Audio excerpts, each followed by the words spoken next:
Hi, everybody. Welcome to our annual conference. I'm Niamh O'Connor. I'm the chair of ALPS and also the chief publishing officer at Plos. And I'm really delighted to be here to welcome you all to the 2021 virtual conference. So I also want to draw your attention to the Redux conference that is coming up in May of next year. This is the University Press Conference, which for 2022, ALPS is collaborating with Cambridge University Press to co-host. So in this conference in 2022, the focus will be on the pressing themes of diversity and sustainability. So universities and university presses, as mission-driven organizations and publishers, should have an opportunity to really lead the way in issues around diversity and sustainability. But also, as many are smaller organizations, which they have in common with many other publishers who are members of ALPS, there can be real challenges that size brings. And so the conference is going to look at things like the challenges that are brought by diverse recruitment and auditing sustainability across a complex supply chain in that kind of mission-driven smaller organization setting. And the conference will take a practical approach, focusing on implementation, and will address these difficult questions. So I really encourage you to go and look at the conference website. Certainly those of you working at university presses, I hope you will register. But for everyone at the conference, there will be themes that are relevant. So I do hope you will go and consider taking part in the conference. So thinking about the meeting that we are going to have today, the first thing I want to do is to say a really big thank you to Nikhil Patel and to the whole conference organizing committee. I think you have just done a really great job of putting together a program for us that looks really exciting. And I am very much looking forward to the next few days. I also want to say a huge thank you to all of our session chairs who are taking part in the conference, and to all of our speakers. And as I was saying earlier, I really want to encourage all of you who are participating to take part in the conference, to make use of the questions option, and also, to really contribute to the conference yourselves, so that you can actively participate in discussion. I also want to remind you that as you do that, a huge part of ALPS strength comes from the diversity and breadth of our membership.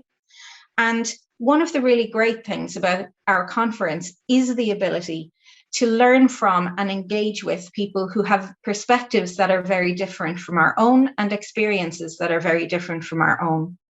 And so please can I remind you of our code of conduct, and just remember to treat others kindly and respectfully, and really reward people's openness and willingness to share their experience and engage with them on that basis. We really want to be able to celebrate that difference of perspectives and that inclusivity that comes from this kind of respectful interaction. And I appreciate that all of you for being willing to participate in that way. I also want to say, I will remind you of this again at the end of the conference, the ALPS team always will contact you to ask for feedback about the meeting. While we appreciate every time that you kind of provide this, I would ask particularly this year that you do give us feedback. And in particular, the reason I'm asking for this is that as we hopefully come out of lockdown and are thinking about kind of all of the things that we have gained and the inclusiveness that's been possible through these virtual conferences last year and this year, we also are thinking about the aspects of the in-person events that we've had over many years. And we would really value the input from those of you who are taking part in the conference to help us shape the kinds of events we will be holding in future, both virtually and in person. So that's a special plea that you please do share your opinions and feedback about that, because they make a huge difference to us in being able to shape events for you that really do the best possible job for our members in future years. Finally, before I hand over to David to think about or to introduce our award winner or our award nominees and our award session, I also very much want to thank all the sponsors of our conference, without whom this meeting would not be possible. So thank you so much to all of you who have sponsored the meeting. It's really fantastic to have that support coming from our community, and we very much appreciate your support and commitment to the conference.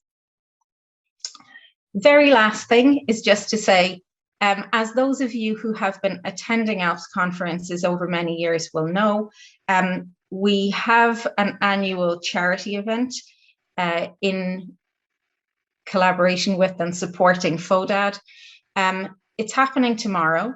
It's a charity run or walk or move in whatever way is most appropriate and possible for you. Details are on the conference website, and please can I encourage you to consider participating. Thank you very much. Have a fantastic conference. Thank you so much for being here with us. And with that, I will hand over to David for our awards session. Thank you very much, Niamh, and good afternoon, good evening, and good morning to everybody, no matter where in the world you are joining us from. It's great to have you with us. My name's David Sommer. I'm one of the co-founders at Kudos, and I have the privilege of chairing the awards panel. I'd also like to say a big thank you to Highwire, who are very generously sponsoring this session. So this year, things obviously are very different yet again. A lot of very difficult circumstances this year, but I'm really pleased that the ALPS committee have been able to put on this second virtual conference.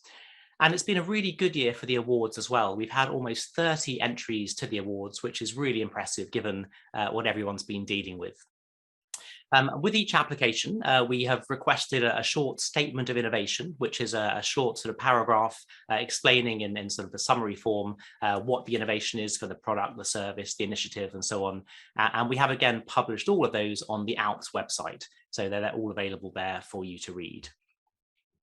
I would like to take a moment to acknowledge our panel of judges. So we have 10 people, an amazing collection of people from around the world, from the UK, Europe, and the US, who represent publishers, vendors, libraries, consultants, standards bodies. And each of these people give 3 to 4 days of their time to go through and score all the applications, to discuss them, to come up with questions, to meet, to agree a shortlist, to listen to the presentations, and then to decide on who has won. So without the 30 to 40 days of effort that these people cumulatively put in, this wouldn't be possible. So thank you very much to our judges. So this year we have 6 finalists. You can see them all listed here. I'm going to give a very brief introduction to each, and then you're going to hear a 10-minute presentation from each of them outlining their particular innovation. So we're going to start off in a moment with Anti-Racism Toolkit for Allies from C4Disc. This is a toolkit that provides readers within scholarly publishing with education and tools to disrupt racism and to create work communities where everyone thrives. Then we're going to hear from Lean Library from Sage. And this is a browser extension that brings the library's collections and services into patron workflows, streamlining access and enhancing discoverability. Then next up are Mindscape Commons from Coherent Digital. This will be the first and largest collection of immersive, interactive and virtual reality video content for teaching and learning in mental health. Then we're going to hear from Opening the Future from CEU Press and Copim. This is a collective subscription model that helps library funds go further to increase collections and support open access. We'll hear from Plos, Community Action Publishing. This is the first open access collective action publishing model that aims to make highly selective publishing APC free and financially sustainable. And then finally, we'll hear from standalone plain language summaries of publication articles from Future Science Group. These are standalone peer-reviewed open access summaries of published research designed to be read and understood by non-specialists.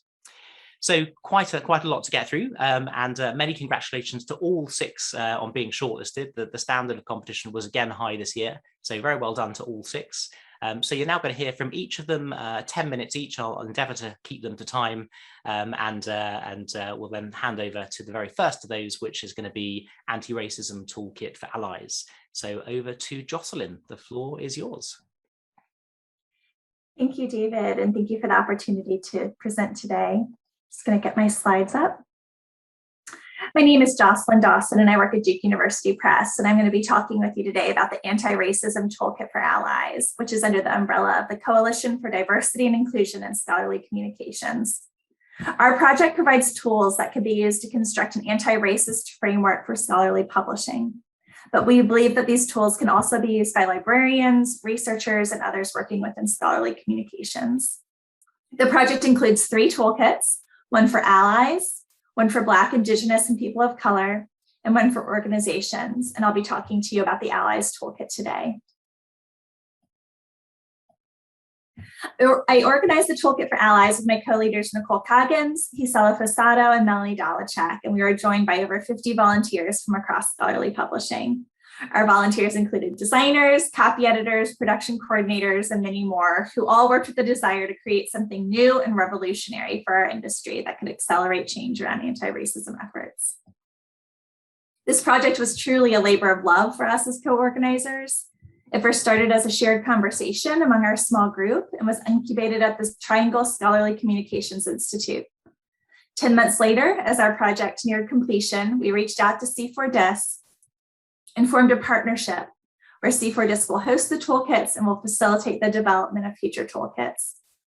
If you're not familiar with it, C4DISC is a cross-organizational collaboration with the goal of increasing diversity, equity, inclusion, and accessibility in scholarly communications. I want to first share a few numbers that show the disparities that we're trying to address.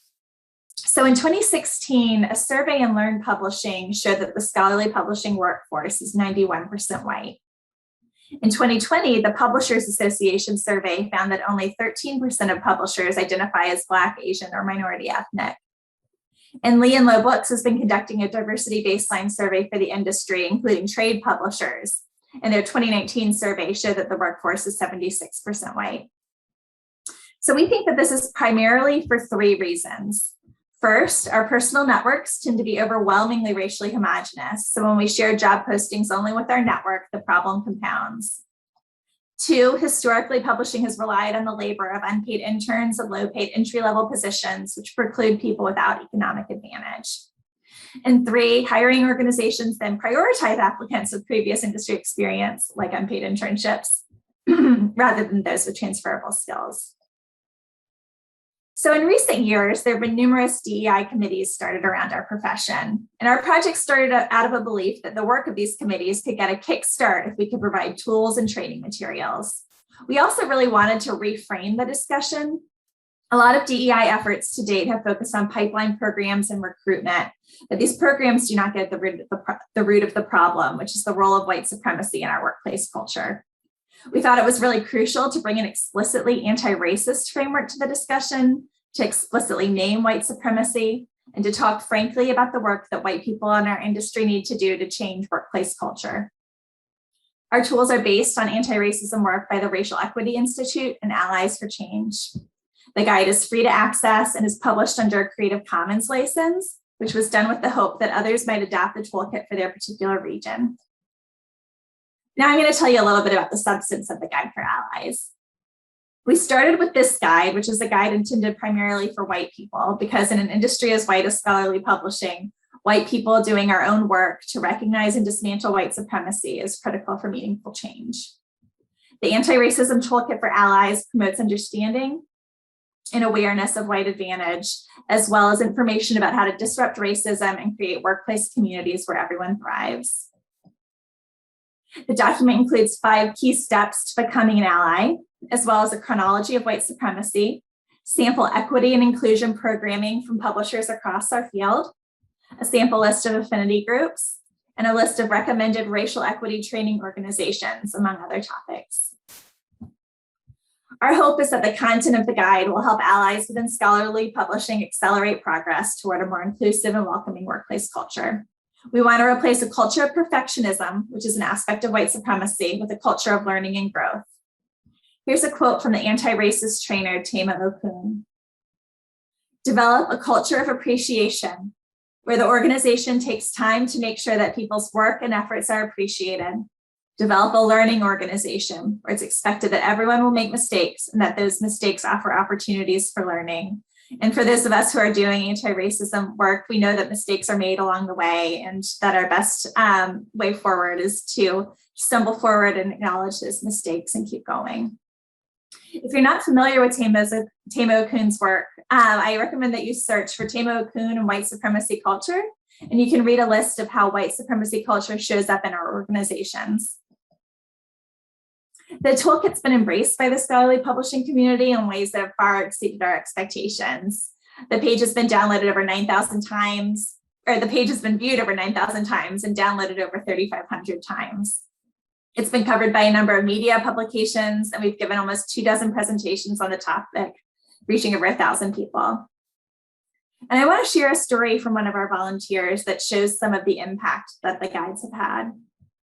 Our volunteer's colleague approached her and said that he had long been aware of issues around gender imbalance at the top of publishing organizations and of the lack of people of color in the industry, but he had never considered his own role in supporting the status quo.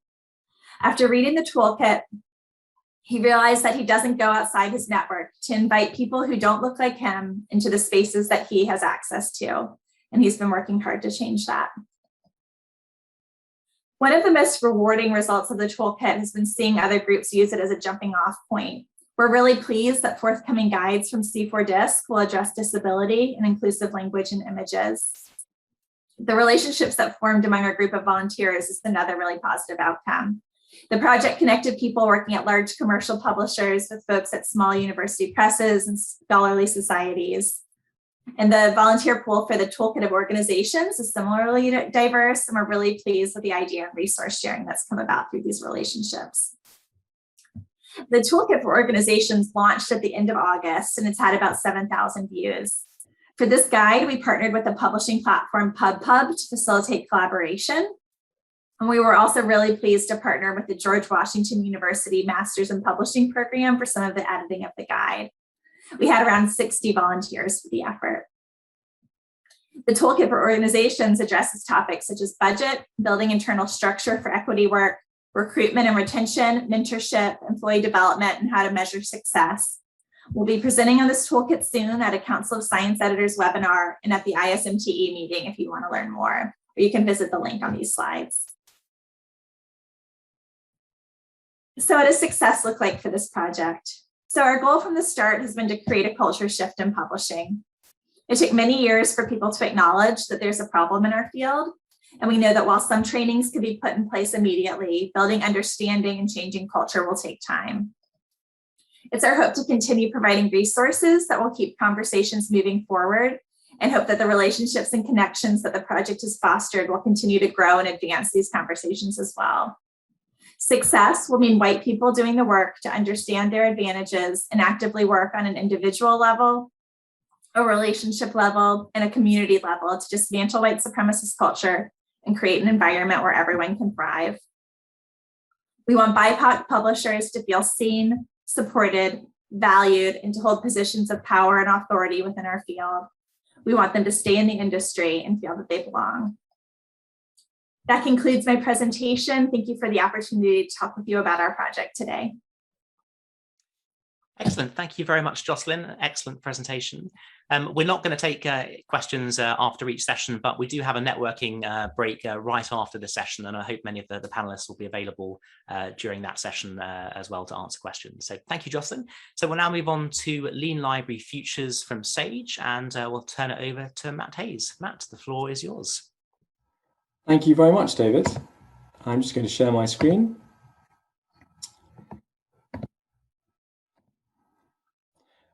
So first off, a big thank you to the panel of judges for shortlisting us. It's such an honor to be amongst this amazing group of initiatives and products, and we're really delighted to be here. So I'm Matt, I'm Managing Director of Lean Library, and I'm going to showcase Lean Library Futures to you, a new service that puts the library into user workflows.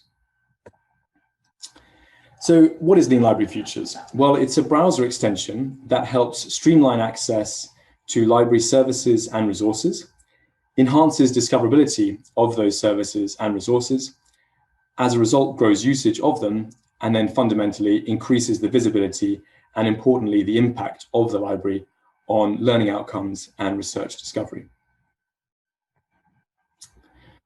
What we're really trying to achieve with this browser extension is effectively become an app for the library on the patron's desktop.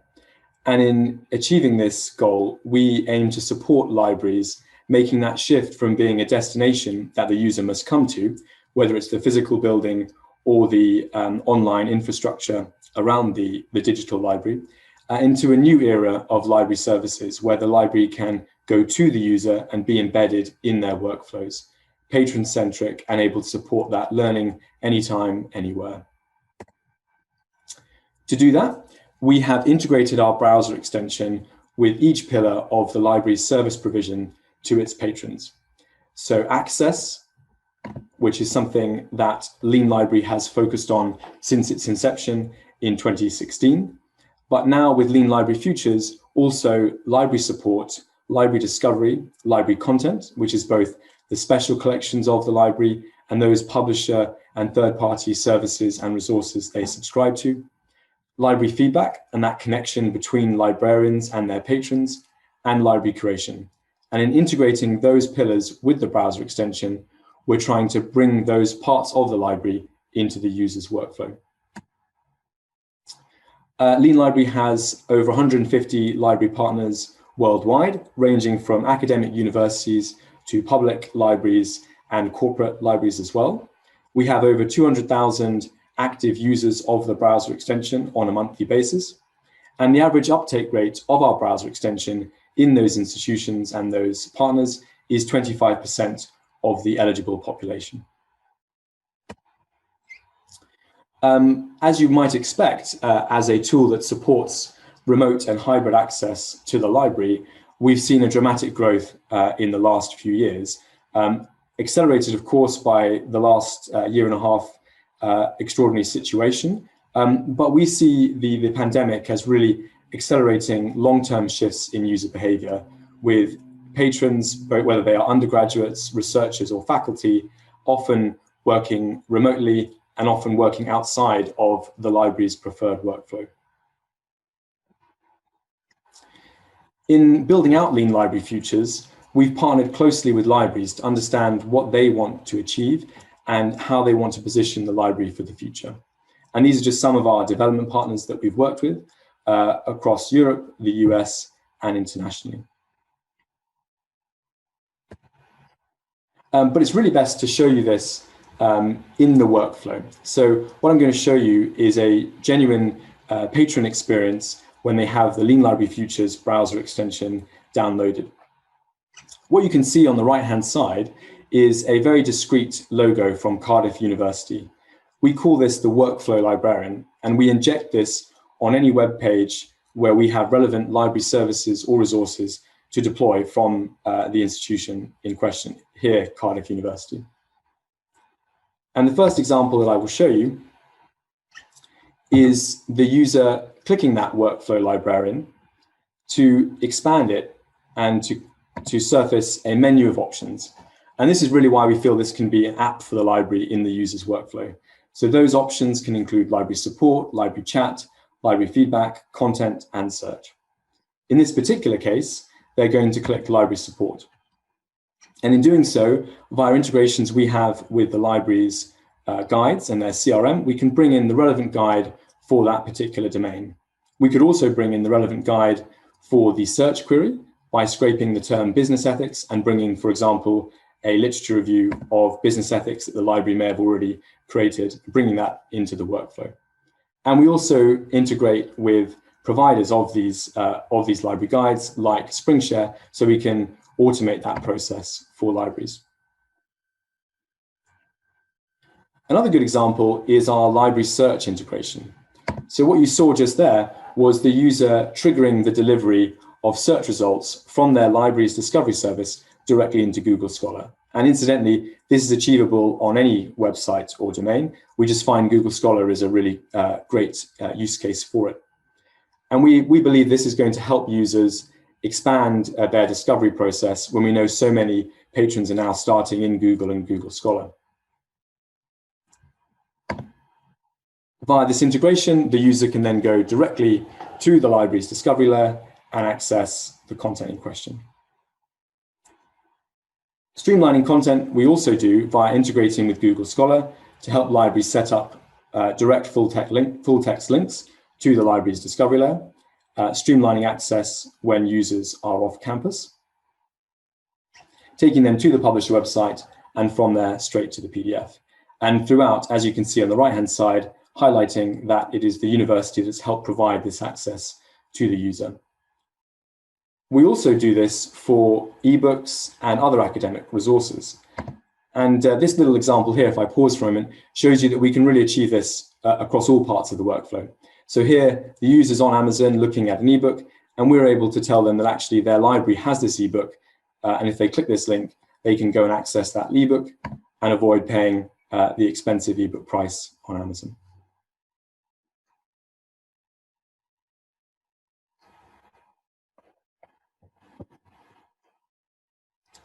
But what if the library doesn't have a subscription to that content?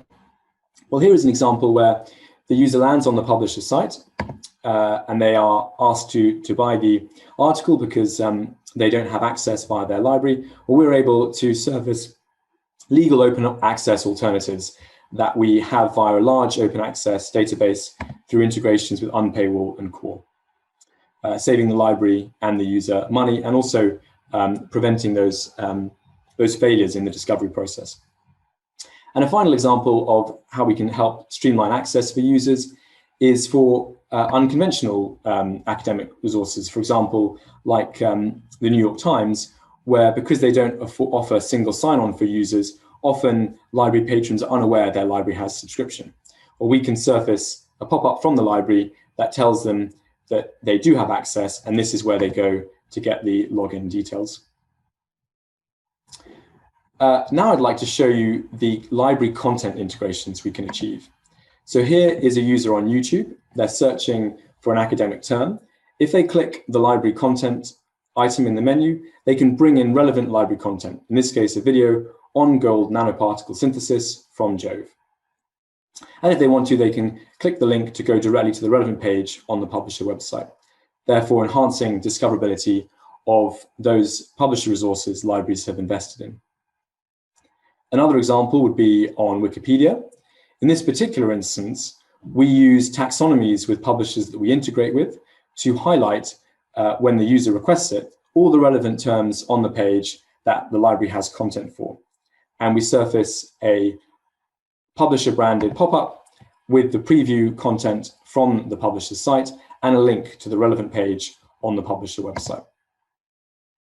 And here you can see the user goes straight to Statista, and of course, their access is streamlined using the functionality of the browser extension.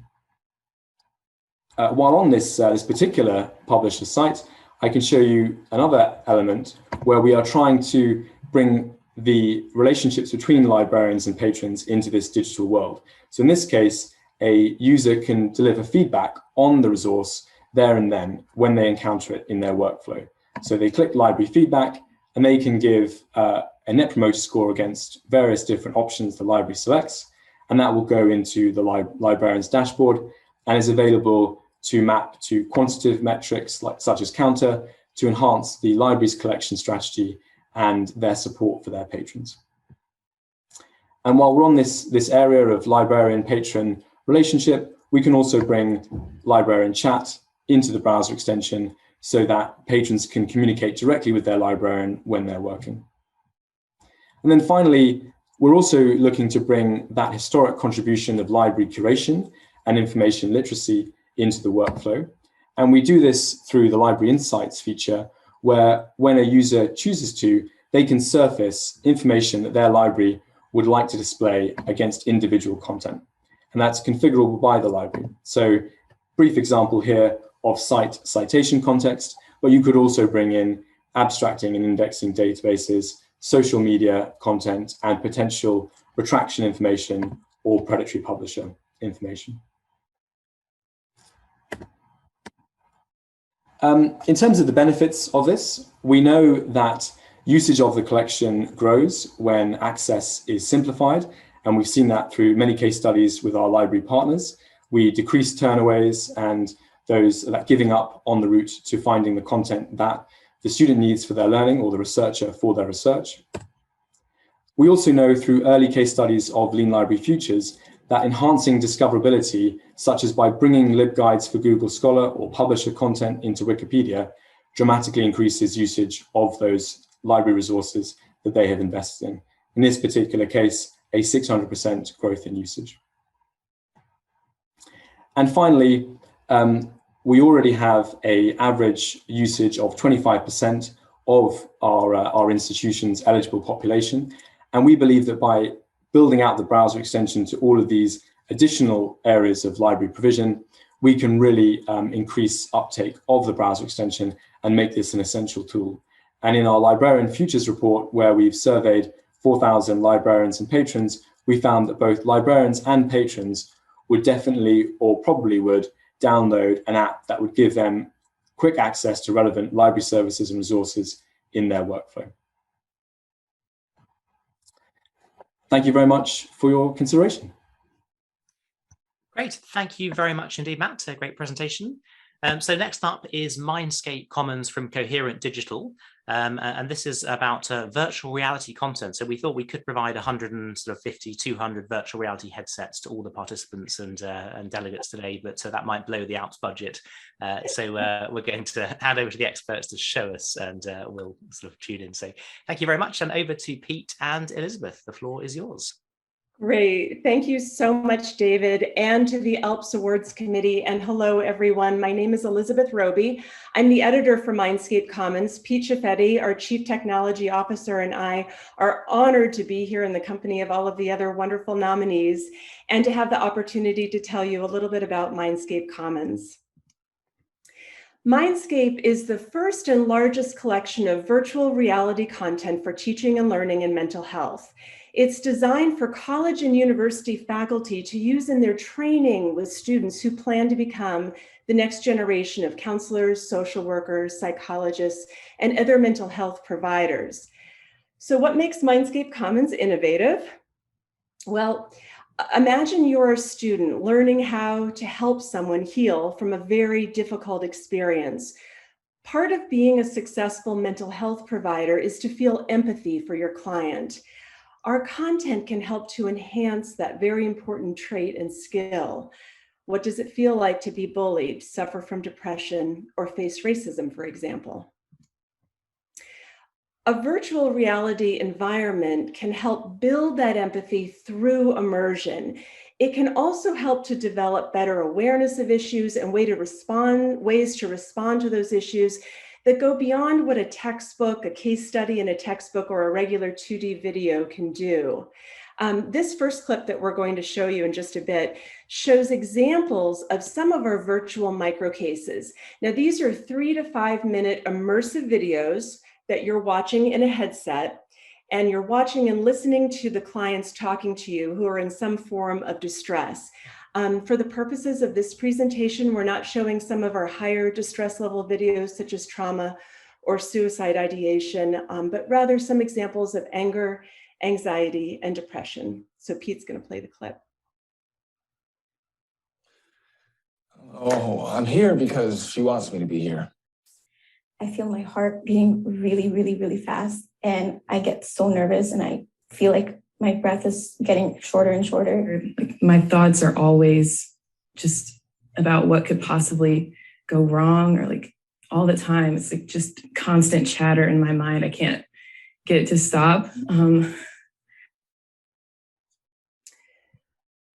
So Dr. Tyler Wilkinson, professor of counseling at Mercer University in Atlanta, uses these particular virtual micro cases in his teaching, and this is what he has to say about them. Now, students typically don't have interactions with real clients or more interactive experiences until they get near the end of their program. What these virtual micro cases do, it's almost like a living and breathing case study where students have a very immersive experience that more closely approximates what they'll find in a counseling context. And this allows me to really add and deepen my teaching and learning abilities with students such that they have more of a heightened awareness about what it's like to be a mental health clinician in the real world. So this next slide, we're going to show you a different type of virtual reality experience that explores what it's like to be homeless and living on the streets. Ideally, to really understand and empathize, you would have a headset on and sitting, perhaps on a hard surface to be as close to the experience as possible. My colleague Pete, who's on the call, put himself into a headset to provide the screencast that we're about to show. So I just want to be clear that the screencast is not a camera person moving the camera around. It's Pete's head turning around in a 180-degree environment, looking at what he wants to see, what people he wants to notice, and seeing people's reactions.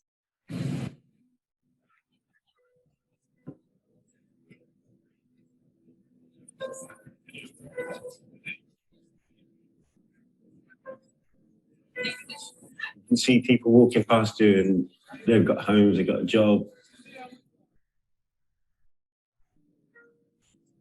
You'll see people walk by and ignore as though you're not there, you're invisible.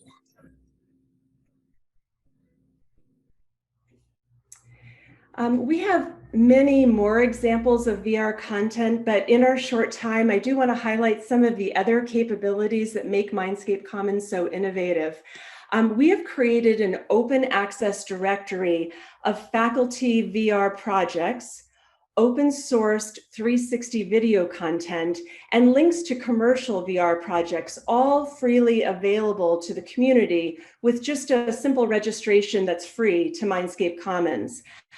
Speaking specifically to faculty VR projects, historically, it's been difficult to formally publish them. So Mindscape gives content creators, such as this professor at the University of Sheffield, who's created the LifePath VR project, we've given him a distribution channel that really has never existed before. All of our videos receive permanent, unique identifiers along with subject tags, making it easy for users to discover these works. Our membership content includes over 200 videos that are either 180-degree or 360-degree immersive videos or 2D interactive videos.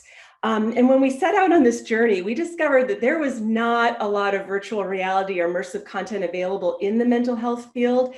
And so we partnered with faculty and PhD students at several universities to essentially create a lot of our content. And within the creation of content was and continues to be a commitment to amplifying a wide range of voices. Mindscape's collection includes content from around the globe and across the cultural spectrum. And here are 3 examples to illustrate that: a Black college student's loneliness being one of the few people of color in her graduate program, a gender fluid client worried about their parents' reaction to changing pronouns, a Nigerian refugee mother who finds her son bullied at his new school. All of the membership content and much of the open sourced content is enriched with supplemental teaching materials like interactive quizzes, book chapters, discussion questions, transcription. All of this is intended to improve learning outcomes. And here's another example of this is one of an interactive moment in one of our immersive videos where you need to make a choice within the video to move forward. Challenging moment in the counseling interaction. So the question now is, what would you suggest the counselor do? And there, in order to move forward, you have a choice to make.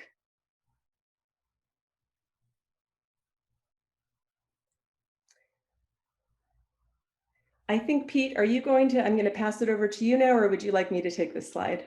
Yes, actually, can you take this? Sorry. I sure will. So some people may hear VR and think, I don't have access to a VR lab or it's too expensive. When we started on this journey, it was very important to us to make sure that our content worked for all students and faculty. So the content can be accessed, with an Oculus device. If anybody can see me here, that's what this is right here. Or a simple cell phone viewer where you place your mobile phone into a $5 or $10 cell phone viewer. Or you can simply view the content on your laptop, which is how we're showing it right now, or just on your cell phone on its own. So no headset is actually required. A variety of access points was just very, very important to us when we set out developing the product.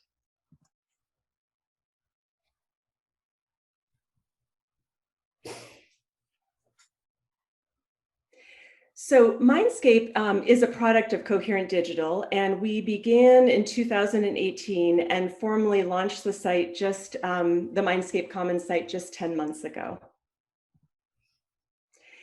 And Pete, is this your slide? Sorry. Sorry, I wasn't aware that I was taking some of these slides. I will go ahead and grab them, no problem. Multiple studies do show that VR improves learning and treatment outcomes. So we believe we're truly offering faculty and students a unique learning opportunity. And students are also very comfortable. We've found that students are also very comfortable with new technologies and ready to embrace them for better learning. So we're really happy to be meeting today's students' needs. And in terms of the future, we're going to continue to grow our content by creating and licensing new content that's responsive to emerging research, as well as social and cultural changes in the mental health field. New content will be accompanied by curricula support, which we've heard from faculty is so important. And open sourced and faculty project content will also continue to grow through community engagement. And this is almost our final slide. I just wanted to mention to folks to please register to mindscapecommons.net. It's free to open up an account, and we very much thank you for your time. And I think this last slide has our contact information on it. Thank you so much. Great. Thank you very much, Elizabeth and Pete. Really, really interesting presentation. Thank you. So now we move over to Opening the Future with CEU Press and COPIM and Francis Pinter. Francis, over to you. Thank you. Thank you very much. Hello, everyone. I'm presenting here for the Central European University Press, where I'm the Executive Chair, and COPIM, which stands for Community-Led Publication Infrastructure for Monographs.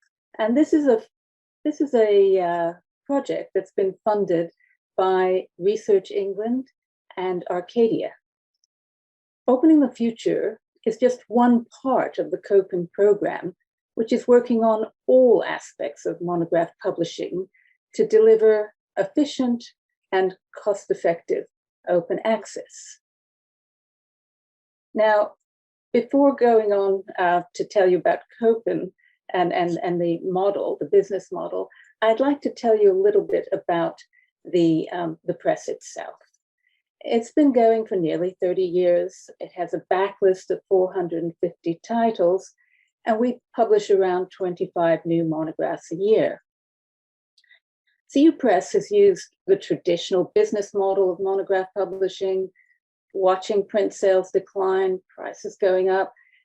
And while closed digital sales have improved access a bit, they've introduced other challenges. These include increased costs and higher risks for presses, especially small ones.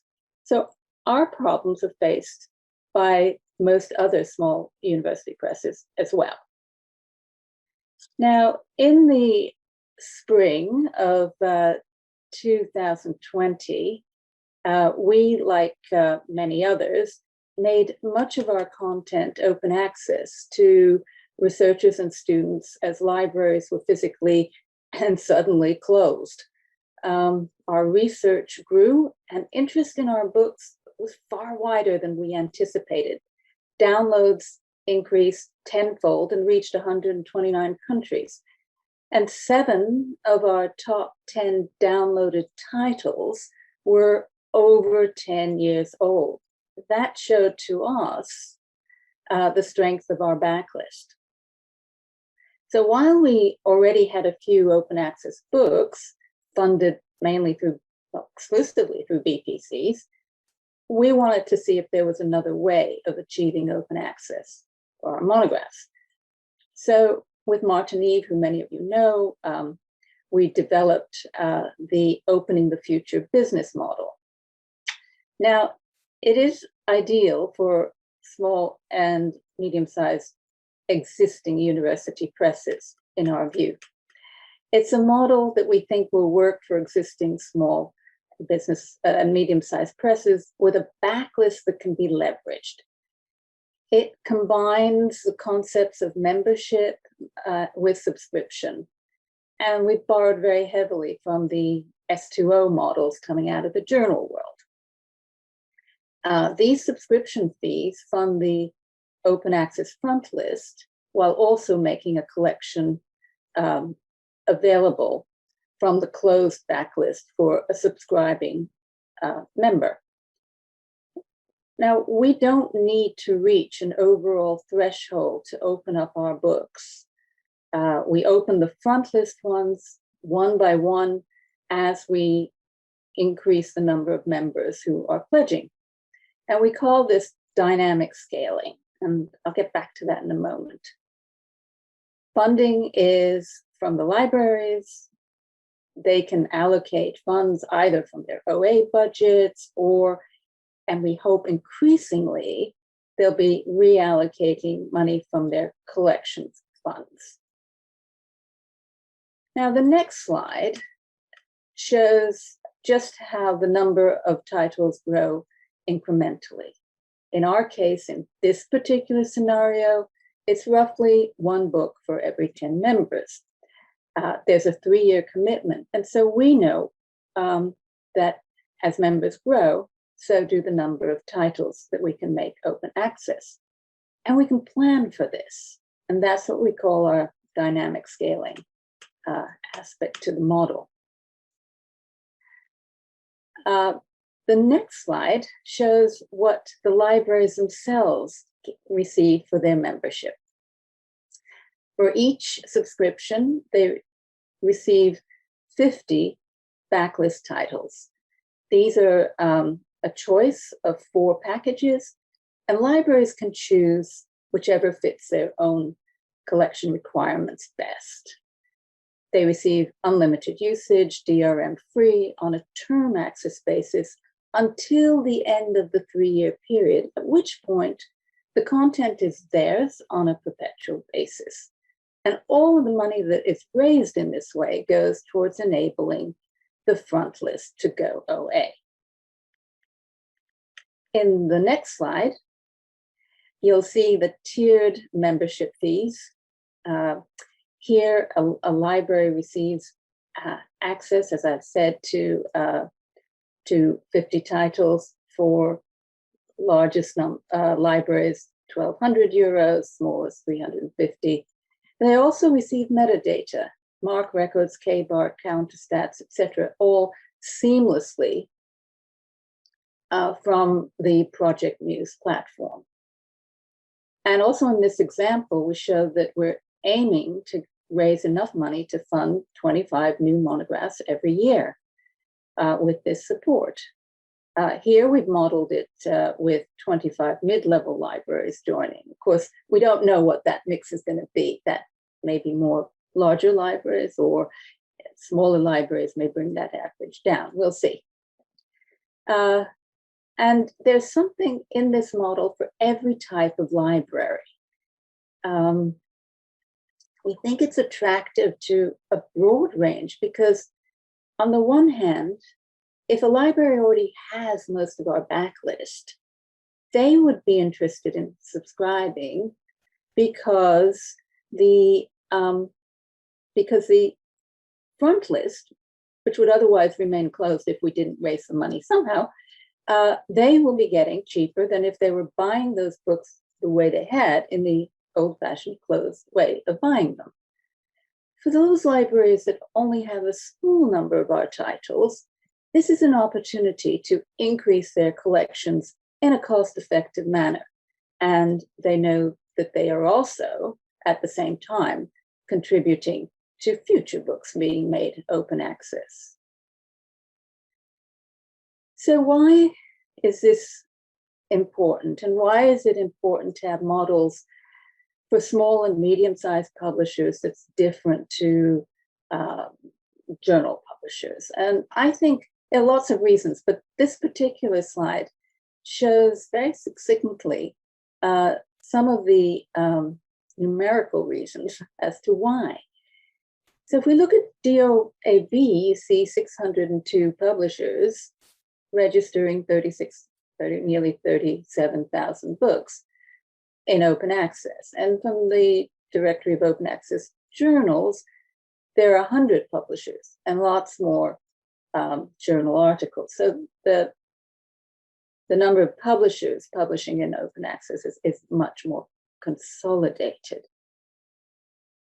Now, monographs, especially in the humanities and social science publishers, are the foundational cornerstones of these disciplines.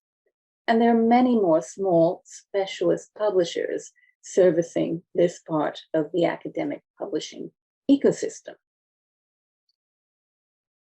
So we think, as we say on the next slide, that opening the future is very good value for money. A library can try it out for a commitment that is equivalent to half an APC if you're a big library. And that's hopefully something that a sufficient number of libraries will commit to over the next couple of years to make this model work. And we believe that this non-BPC route to open access for small and medium-sized presses with a backlist has a lot of promise for opening the future. Now, I think if I'm given another couple of minutes, I just want to summarize, it's a very high-level summary. What are the issues around books? Why are they so problematic? There's been a lot of press coverage around open access for books recently.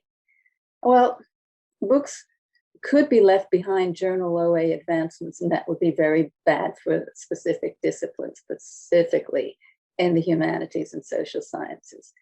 But the business modeling of books, it's economically much more challenging. So we need to be careful with what we do, that we don't destroy the landscape, even while we're engaged in constructive change. Few books are actually funded through research grants, and we're looking at all the mandates coming along, but this is only affecting maybe 20% of the output of humanities and social sciences. So we need other models. And there are other models coming on stream, and they need to be given a bit of time to work, to bed down or not, to be accepted or rejected from the library community.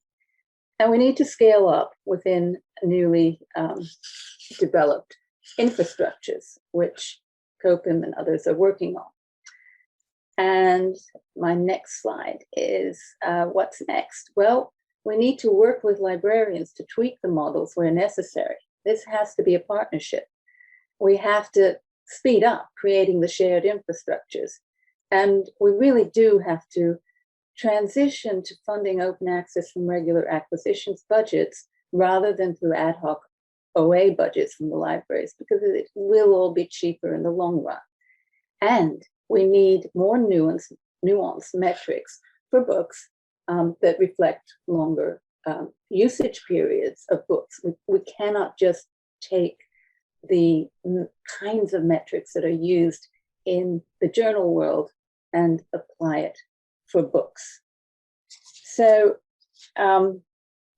here are some contact details for us, and please do get in touch. Martin will be speaking about this and other matters tomorrow. But finally, I would just like to say that we at the CU Press feel that we're in awfully good company with the other finalists presenting today. And it's a real pleasure to be with all of you. Thank you. Thank you very much, Frances. Really, really interesting model and presentation. So thank you for that. So next up is Plos and Community Action Publishing, and over to Sarah Ruhi, who's going to present for Plos. Sarah, the floor is yours. Thank you. Can you see my screen okay and hear me okay? All right, I'm assuming you can. Good afternoon, good morning. It's so exciting to join all of my fellow ALPSP attendees today to share a bit more about community action publishing from Plos. Again, my name is Sarah Ruhi. I'm the Director of Strategic Partnerships at Plos, and I'm just a spokesperson today. This is a big effort within Plos, and I'm delighted to give you a quick overview. First things first, why are we doing this? It's really nice to come after Frances's presentation because I think highlighting the why before the what is quite valuable. So quickly, Plos is really tackling the challenges around APC-supported open access for a number of reasons. The first one is really predicated in inequity. We want to address the fact that we've been a progenitor of this model and there have been unintended consequences of it that we think we should be addressing. Most basically, that not all authors can afford fees. Particularly in a global publishing landscape. It's not a model that works for everyone. And if we want a truly open access future, open science future, that needs to be addressed. There's a real risk with APCs if they become the dominant model that we shift cost entirely to a small number of institutions that publish a lot and a small number of well-resourced researchers, which again are clustered in very specific parts of the globe and very specific research areas. There's a real issue around the inclusion mechanism that exists right now with APCs in the form of waivers, which is how most of us try to address the issues of inability to pay. Waivers are problematic in terms of the dignity component. They're not designed for dignity when it comes to inclusion in a publishing model, and they're not sustainable financially, certainly for a nonprofit small publisher like Plos. So it's two sides to that we have to address. And finally, a mission is a mission. We were pioneers in removing access to barriers to reading. We need to continue to innovate to remove, hopefully, barriers to publishing. And so while this work is still in its initial phases, we want to share the success and the challenges we've had in the hopes that other organizations similarly pick up the mantle and also try and experiment. So what are we trying to do with Community Action Publishing, or CAP? Each of our non-APC models at Plos addresses a different problem that we're experimenting with. And with respect to CAP, we're really trying to address the conventional wisdom that highly selective publishing can only be made open access through very high APCs. And we've all seen the dollar values associated with some of those APCs, some of them as high as 5 figures in US dollars.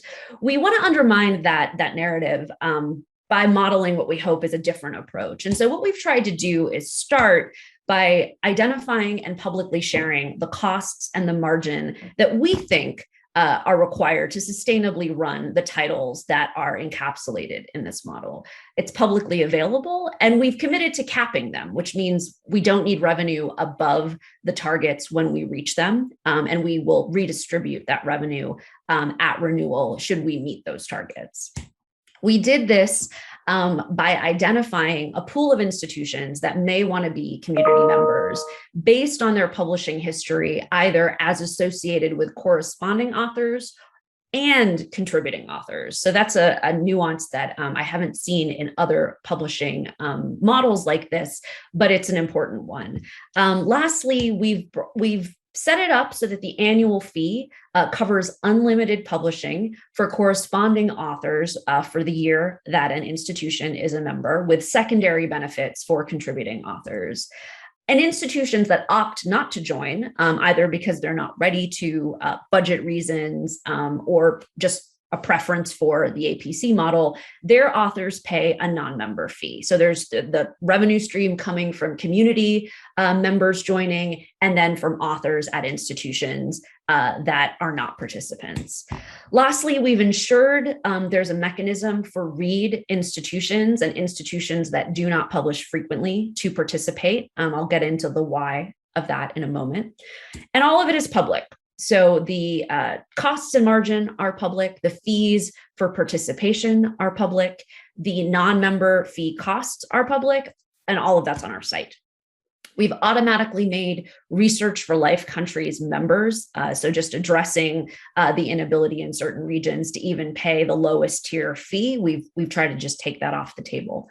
And then lastly, if the collective action works, which is the basis of this model, our aim is to redistribute revenue overages above the target back to members. And those could be revenues in the form of community commitments, or those could be revenues from non-member fees that we see from authors. But the goal is we've identified a sustainable and we think responsible target. Above that, we don't need more. So in terms of the innovations that are built into this model, I think the approach to cost recovery and transparency is unique. In being clear about what we need and capping it, we're able to contractually commit to redistributing revenue overages, and we plan on reporting on that regularly.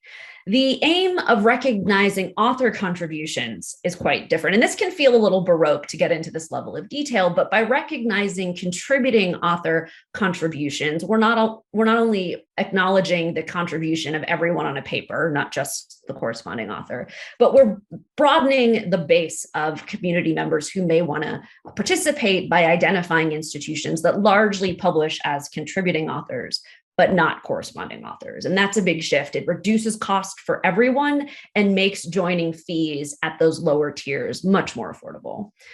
The cards on the table approach that we've taken with libraries and consortia, this can feel like a squishy innovation, but I think it's important to flag. I think if you're going to move into any market where you're asking libraries for new money during probably the worst budget crisis that folks can remember, there's got to be a real transparent approach to what we're trying to achieve. And then when we ask for feedback, we need to act on that feedback. And that's very much how this model has been built. And I think it's really important to underscore that that's what's brought us to the success we've seen so far. And then lastly, I'll state this in a somewhat controversial way. Collective action models predicated on participating in a community-driven effort, on altruistic basis is good, but sustainability is better. And there is a practical component here where we need to be able to in good faith, tell our library partners, this effort is going to be around regardless of what happens with the model. So failure actually is an option. Of course, we don't want this model to fail, and we're not seeing anything that's going to indicate that. But by having the secondary mechanism of non-member fees, we're basically providing a bulwark against that, such that we can report on what works and what doesn't, while ensuring that the foundation of the model is based on a pragmatic approach to being responsible stewards of these journals moving forward. How's it worked? I'm really excited about the outcomes. And I think, as Frances said in her presentations, the outcomes speak to whether the community is buying into this approach. Year over year, and this is looking at revenue as far as July, we saw a 42% increase as compared to the previous year for PLOS Medicine, 51% increase year over year in PLOS Biology. And so we're confident enough in the progress that we're actually going to be adding a third title to the model, PLOS Sustainability and Transformation. This will be the first title we add that's brand new. We opened Sustainability and Transformation up for submissions in May. So we've approached this launch a little bit differently. And all of the traction we've received in the marketplace is really a credit to some high-profile consortia globally who have taken a risk with getting behind this model and really helping use their megaphones to get the word out on what we're doing, because we're a small shop and every little bit of community help is helpful. So we're actually going to be excited to announce in the coming weeks further partnerships that are really going to increase participation in these models. The last thing I'll flag, just to demonstrate that I think the collective altruistic component coupled with the pragmatic approach is really working is in the distribution of engagement across the tiers. The really critical tiers that we need to see success moving forward are going to be those tiers kind of 1 through 5, 1 through 6, the big institutions that would pay a lot to participate. But to get us over the line in 2023 and 2024 to actually hit that target, we really need those lower tiers, tier 8 through 12, the read institutions and the institutions that publish infrequently to really to contribute, despite the fact that they may not publish. And that is what's so exciting to me about these two visuals, that our read and lower publishing institutions have really supported the model, both because the equitable fee distribution has made it a realistic option for them, but also because they see the value of a community-driven effort. So all in all, if you ever kind of want to see what's happening with CAP, it's all public on our site. You can see all of our models, including our newest one, Global Equity, which we launched in May, on our site by searching by journal title on our partners page. And with that, I want to echo my fellow nominees' thanks both to ALPSP for the opportunity and just the excitement we have being part of such an esteemed group of projects and efforts. So with that, I will stop. Great, thank you very much, Sarah. Great presentation, thank you. So the final presentation in this session is standalone plain language summaries of publication articles from the Future Science Group, and over to Laura Dormer. Laura, the floor is yours. Thank you very much. Just gone ahead and shared my screen. I hope you can all see that okay. Yeah. Great. So hello, everybody. And thank you, first of all, for inviting me to present to you today on our standalone plain language summary of publication articles. We're really proud to have been shortlisted amongst so many great colleagues and initiatives. So thank you for that. And so just to introduce myself, for those that don't know me, I'm Laura, and I'm the editorial director at the Future Science Group, which you may know as an STM publisher of peer-reviewed journals and websites. And I've been working on this project alongside my colleague Joanne Walker as well. So I just wanted to mention her. She's not here today, but she's been really driving this project and along with many of my other team members at FSG. So I wanted to mention those as well. So historically, our target audience at FSG has been very clearly focused on clinicians and researchers across industry, academia, and hospital settings. And while we don't see this changing, what has become clear is that increasingly broader audiences are accessing our articles. Also, as we know, there's a lot of interest at the moment in plain language content, and many publishers have started to introduce various options for this. So things like lay abstracts or the opportunity to include slightly longer plain language summaries within the supplementary materials of an article. This has been driven by the awareness that making the results of clinical research accessible and understandable to non-specialist audiences is vital to promote patient engagement activities and also to allow the integration of this research into future patient care. Providing scientific content that is understandable to a lay audience also instills transparency in this research. So through discussions with our authors and the medical writers and all the various people that we work with, we saw a real need to build on the existing plain language options and improve the availability and discoverability of this extremely valuable content. So to address this, we introduced a new standalone article type, which we've called the Plain Language Summary of Publication Article, or the PLSP. So what are they? PLSPs, they provide a summary of a recently published research article or research articles to be read and understood by non-specialists. So that can be anybody from patients and their caregivers to HSPs, decision makers, policy makers, and anyone really who's interested. They can have a range of authorship, but they're generally written by at least one of the authors from the original research publication. And we also strongly encourage the inclusion of patient authors alongside those. They're submitted to us like any other article, and they undergo full external peer review by subject experts and experts in plain language content. And that's with both the goal to ensure that the information from the original studies has been accurately conveyed in the PLSP, and also to make sure that it's written in an appropriate fashion for non-specialist readers. To help with this, we have assembled an advisory panel of experts who conduct these reviews for us, along with additional individuals that we'll approach on a case-by-case basis for each article.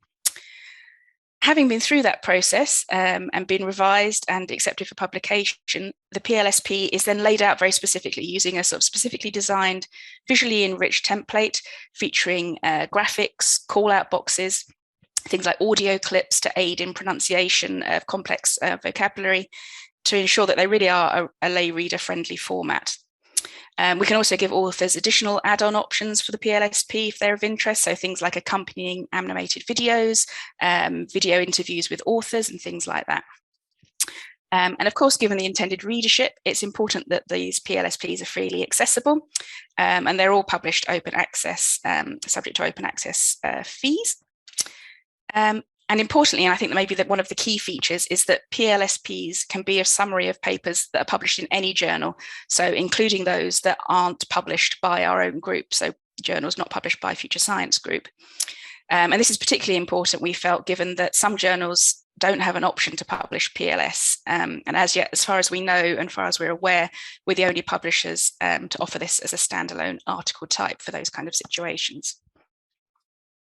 So as mentioned, we've established an advisory panel of experts, some of whom you can see here on this slide with some testimonials, and they provide review of the PLSPs for us. And they also provide us with feedback and advice so that we're continually improving the quality of the PLSP articles that we're publishing. All the panelists are lay summary experts, so they include patient advocates, of course, as well as individuals from industry and writing agencies with a special interest and expertise in this type of content. So the feedback from the panel has been really valuable to us in underpinning the need for these articles in the first instance, as you can see on the testimonials here. But they've also provided us with some really helpful feedback on just our processes in general. So from ideas on how to improve the layout and the design, through to ways to make the process easier for any patient authors we have, or any patients that are involved in the reviewing, to make that as painless as it possibly can be for those individuals. So to develop this new article type, our first step was to ensure that they were compliant with established ethical practices within publishing. And to do this, we referred to the International Committee of Medical Journal Editors, so the ICMJE recommendations for acceptable secondary publications, and ensured that our PLSPs met with these. So these include various recommendations, and one that I wanted to particularly highlight was their suggestion that secondary publication should be clearly intended for a different group of readers to the original. So the intention of a PLSP isn't to replace the original articles. This will still be the work that's referred to, cited, and built upon by researchers in the field. But rather, the audience of the PLSP is the non-specialist reader. So anyone from patients to GPs, anybody who wants to learn about the research with that technical jargon removed. And once we were satisfied that the PLSPs were going to be compliant, we went on then to develop our publication process, as you can see in the diagram here. So this included, again, all sorts of steps, including the development of materials for authors, so specific author guidelines, and an article template for them to use. We've produced materials for the reviewers as well to use when they're assessing the work, and also working with our in-house production team to establish our in-house processes. Obviously, these articles are quite different in structure to a sort of a standard journal article. So they've been very, very good working with us to get that process organised. And finally, we also looked at how we wanted to disseminate these articles. So the plans for the articles once they were published. So looking at things like our social media strategy, and also email outreach, for example, to patient advocacy organisations, to ensure that they're reaching a wide audience and their intended audience of non-specialists. So another important feature mentioned by ICMJE is the need to be clear in the secondary publication about the link to the original paper. And again, we've made sure that this is a feature of the articles. So this is important not only for transparency, but also for discoverability of the PLSP. So there are several ways that we've achieved this. So first of all, we include a clear citation within the articles and a link back to the original articles being summarized. All of the articles link up on PubMed as well to the article they're summarizing, and vice versa as well. And although obviously PubMed isn't a tool that's maybe as important for patient discoverability, it's certainly useful for HCPs that are looking for that content. And also where relevant, the PLSPs are cited on the clinical trial page on clinicaltrials.gov. So at the bottom of that website, you'll find related publications. And as the PLSP includes the clinical trials.gov identifier, it all links up. So it can be found easily there as well for people that are looking on that site. So finally, I'll just touch briefly on some of the benefits that are associated with a PLSP being a standalone article. So the first, as already discussed, is that the high quality of the information can be underpinned by independent peer review. And this is really, really important for quality purposes and also for a lot of the authors, particularly those that are working in pharma. It's very important that the articles that we're putting out are peer reviewed. Secondly, as a standalone article, the PLSP has its own unique DOI number, as with any traditional article. So consequently can be cited in its own right by those that want to, which may be something that isn't as easy to do when the PLS is found within supplementary materials. But possibly even more importantly, it means that the PLSPs can receive their own specific article metrics separate from the article that they're summarising. So that can include specific download numbers for the PLSP, things like the altmetrics score, dimension scores, to allow us and the authors to track the attention that they're receiving. And that really helps for us to know sort of the reach of these papers and to show that they're reaching the people that they should be. As standalone articles, PLSPs are also much more easily discoverable. So using sort of traditional publisher search tools and indexing sites, so PubMed, Google Scholar, those sorts of things, but also more simply by just using Google, which makes them more discoverable by patients who obviously will just be sort of using sort of fairly normal search engines or social media to find this content. And finally, as with a traditional article, all the usual publishing ethics practices can also apply. So, for example, a PLSP can be corrected using the usual journal mechanisms, so we can publish correction notices as we would with any other content. And we feel that this really improves the transparency and ethical compliance of this type of content. So, in conclusion, PLSPs have been introduced as a new article type across the FSG portfolio, and the first published came out in our journal Future Oncology in August of 2020, and that summarised a research article that had been published in The Lancet. We've established a dedicated website now for all of our PLS content, so plainlanguagesummaries.com is the place to go, and that includes information on the PLSPs, including how to publish them. It has a useful FAQ section, and also we have a repository there of all the published PLSPs, so pulling them in from across the different journals that we've featured them in so far. And to date, we've published 9 PLSPs across several of the journals, and there are many, many more in the pipeline. We've had a huge amount of enthusiasm from everybody, and a great deal of papers are in the works at the moment, which is very exciting for us. So in conclusion, to our knowledge, we're the first and so far only publisher to provide PLS as a standalone article option, with all the benefits that this confers in terms of quality and discoverability. And we hope to be able to continue to build on this initiative with the publication of more plain language content in both print and interactive digital formats in the future. Thank you very much. Excellent. Thank you very much indeed, Laura. That's great. Okay, so that brings us to the end of that session. Thank you very much to all of our finalists. Clearly, we've got great finalists there, and you can see how hard that made our job as judges.